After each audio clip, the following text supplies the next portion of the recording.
But we begin the week with the investigation into the prison escape from DANNEMORA. State police say lab results that are now back show that escaped inmate Richard Matt was drunk at the time of his death. Toxicology results show that he had a blood alcohol level twice the legal limit when he was confronted and then shot and killed by a Customs and Border Protection tactical team.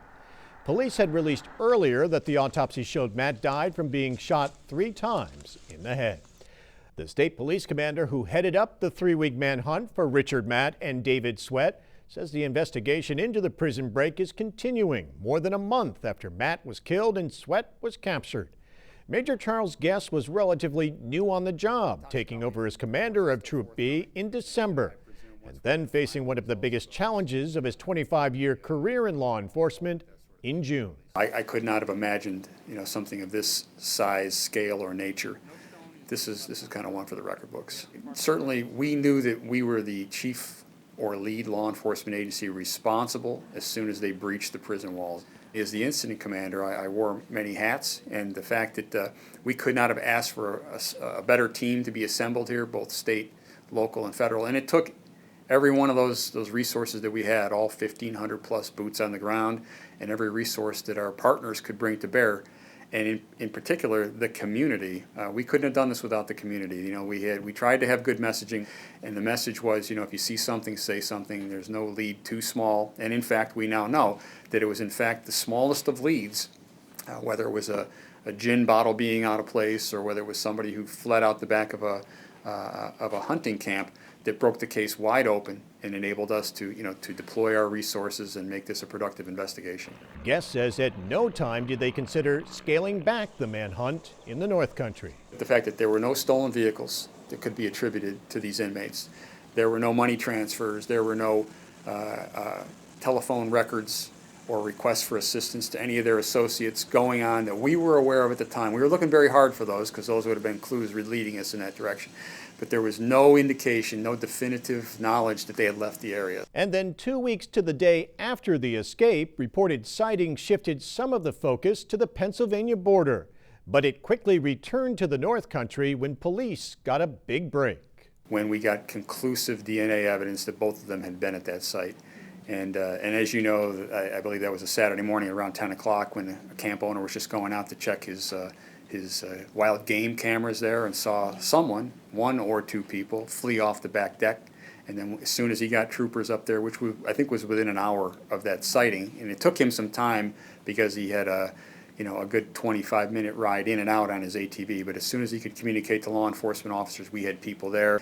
So that was the point that kind of broke the case for us. Until that moment, we were trying to cover all bases, whether they were here in the North Country or in Steuben County or Allegheny County, and that told us our strategy overall was effective in keeping a focus on the North Country, and then it gave us just the lead we needed to start directing our resources more prudently.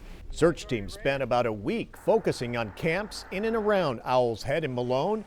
And then after cornering and killing Richard Matt, 2 days later, State Police Sergeant Jay Cook spotted David Sweat in a field in Constable, just a short ways from the Canadian border. He was the right individual at the right place at the right time, and we're gratified that he went through all the necessary steps in the deadly physical force spectrum and continuum to stop Sweat from making it into the tree line and evading capture. I mean, you might imagine going from being parked in a road and Sweat had a 30-yard deep into the field already head start, that Sergeant Cook had to, once he made confirmation, had to bail out of his car, had to cross the drainage ditch, get into the field, and then there was a 100-yard foot pursuit where Sergeant Cook was throughout commanding Sweat to stop and actually warned him, stop or I'll shoot.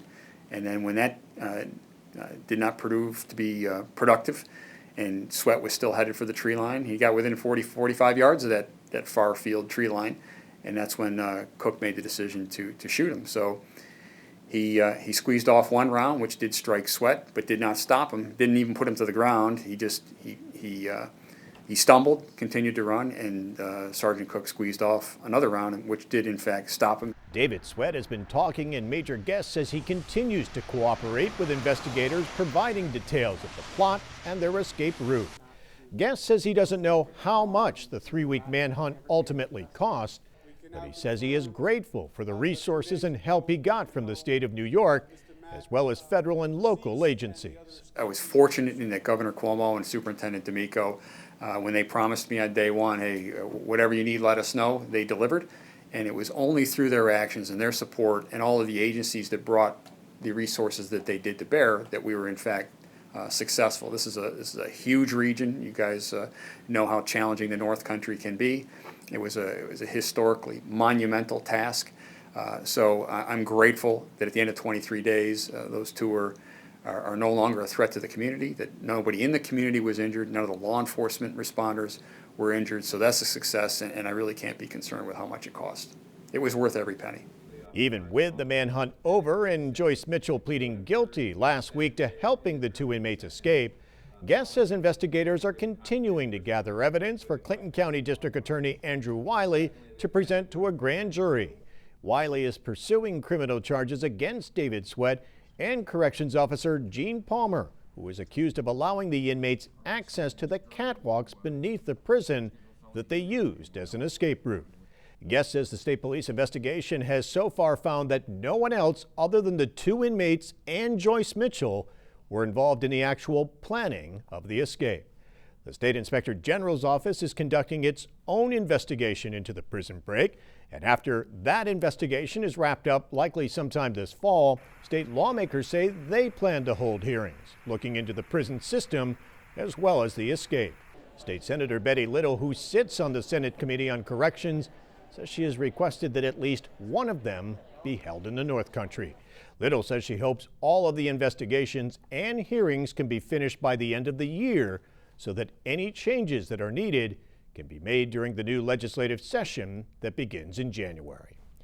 Assemblywoman Janet Dupree is not at all happy over the plea deal given to Joyce Mitchell. This woman has certainly been in large part, I can't say totally, but certainly in large part responsible for creating havoc across the system. And, you know, it's even if she gets the maximum sentence, she could be out in a little over 4 years. Dupree says she is also angry that under state law, Mitchell will still be able to collect her state pension.